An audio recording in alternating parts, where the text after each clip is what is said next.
Hi everyone. I was talking last night about D.T. Suzuki and an inspiration he was to me, and I was also talking about Nirvana and Samsara. And in the course of talking about it and thinking about it today, which is why I'm being recorded now, because I had some thoughts about what I was talking about last night. So hello people, if you listened to last night's talk, I'm just going to slightly reprise what I said so that you guys know what I was talking about, but these people it would be a repetition for. So essentially I started off talking about D.T. Suzuki, who you may know was a kind of the person most responsible for bringing Zen to the West. And 20s, 30s, 40s, 50s, 60s, and died quite recently. I think he was in his 90s. And an interesting man, a wonderful scholar, without ego, sweet to be around. But there was he had two criticisms aimed at him, which are slightly contradictory in a way. One was that he had too much of an academic, intellectual, philosophical approach to practice, and for me, that has never been a problem. I think, for some of us, for a lot of us, we need a context in which to place our ideas and our views and see how they match up to other people's. So, but the other thing is that he early on in his Zen life, he very much emphasized the importance of an enlightenment experience or an opening experience, and was almost of the view that unless one had a powerful opening experience, then finally, almost, that you hadn't fulfilled your validity, if you like, as a Zen student, which I disagree with. And I'll tell you why in a second. So he was very much about the pragmatic, experiential feel of Zen, and also the philosophical, intellectual, and academic side of it. So he was a well-rounded man.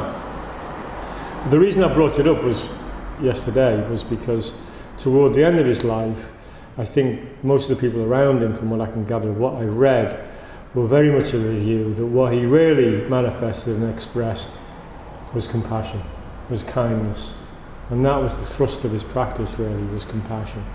I mean, I may be putting words onto him that aren't true, but this is, I can only speak for myself. This is the feeling I got from what I read, and then talking about that got me talking about Nirvana and Samsara. And the Samsara, Nirvana, as you know, Nirvana used to be thought of originally in early Buddhist history or tradition, was a place that was elsewhere from where you were. It could be in a forest, or it could even be in another world. But Nirvana wasn't where you lived. Nirvana wasn't the town that you lived in, or the house that you lived in, or wherever. Nirvana was kind of somewhere else, and this changed with Buddhist development and philosophy, and the Mahayana school adopted the idea that Nirvana is in fact available in this life. And so Samsara, translation of Samsara is like a spinning wheel, and Samsara is about our being ignorant and being stuck on this. I mean, some people talk about it being stuck on the wheel of life, but a more relevant and, to me, important way to see it is that we're stuck in our old patterns. When we're in Samsara, we're on this wheel of repeating the same thing over and over again, even though we know it doesn't work. And it's predicated on the idea that I am a separate, unique human being who needs to protect him or herself, ego, stuff, things from everyone else, because they're all after it. Whereas Nirvana is often thought of as a sweet, happy place, maybe without pain, or suffering or any struggle, you know. And in fact, my understanding of nirvana is it's the place where we're completely prepared to embrace all the things that happen in our life without judgment. So, you know, we don't judge it bad or good, it's part of our life and we embrace it. And so our lives take on a totally different feel and we're empowered in our lives then. Okay? So that's kind of where I was up to yesterday. And then, I don't know if you're all familiar with, this is pretty much for me, by the way, this talk is to clarify my feelings and understanding, so forgive me if it didn't, you know, it's not of interest to you, but one of the great arguments, or not arguments, long-term discussion in Zen, you know, over 1,000 years, is about sudden and gradual enlightenment. Sudden and gradual enlightenment.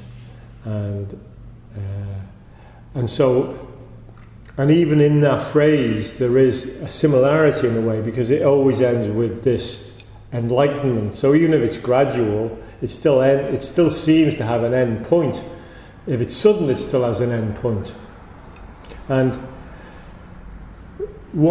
this may be true for some folk, you know. With my experience, it isn't, and for all the people I've trained with it, I haven't noticed that it's.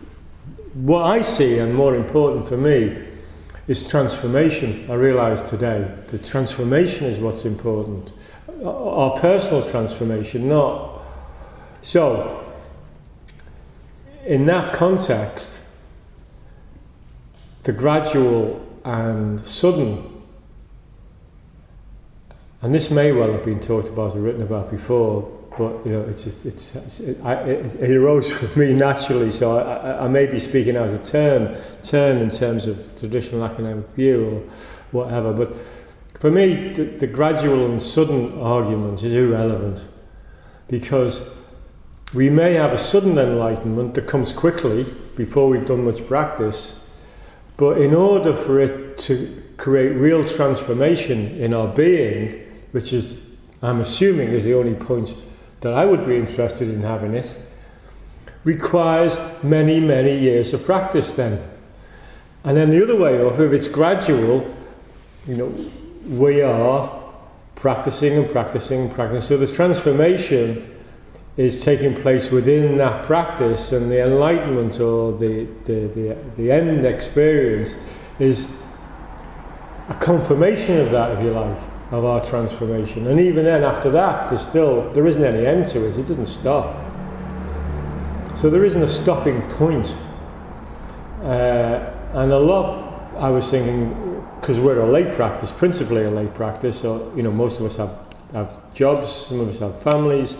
We're certainly all busy in the day. We're not dedicated solely to traditional Zen practice.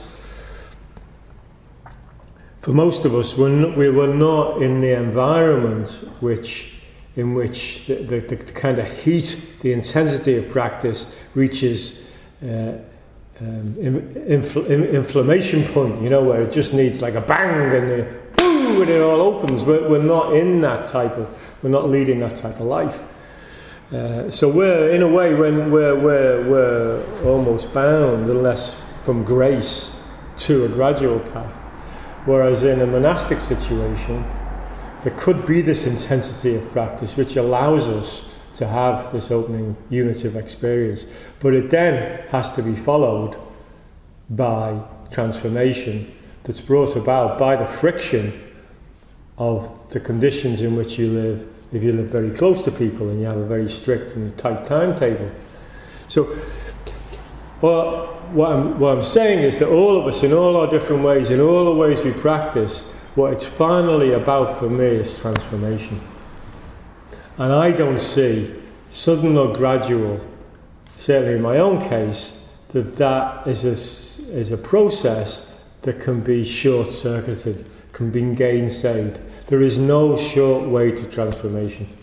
There's no magic way, you know. It's basically graft. And a willingness to keep looking at things and keep challenging yourself, and keep an edge in your life, and make sure that you're open, if you like, to disagreement, to challenge, to seeing things in a different way. to really digging deep in yourself and being prepared to look at the dark areas that you would probably prefer to avoid. So it's the whole thing. So really, this by now, I'm going to finish now, and we can switch it off, is that for me, sudden gradual enlightenment, the whole argument, only has importance or relevance to life, and to my life, and maybe to your life, if it carries with it the possibility of transformation. And by transformation I mean finally reaching a place in our lives where we're much more spacious in ourselves, we're able to function in the world, we're also able to help other people function, and our sense of we have a sense of well-being, or at least positivity about being alive. So we're not waking up in the morning, reaching for the duvet and pulling it over our heads before we venture out for the day. Yeah. Okay, that's it. Thank you.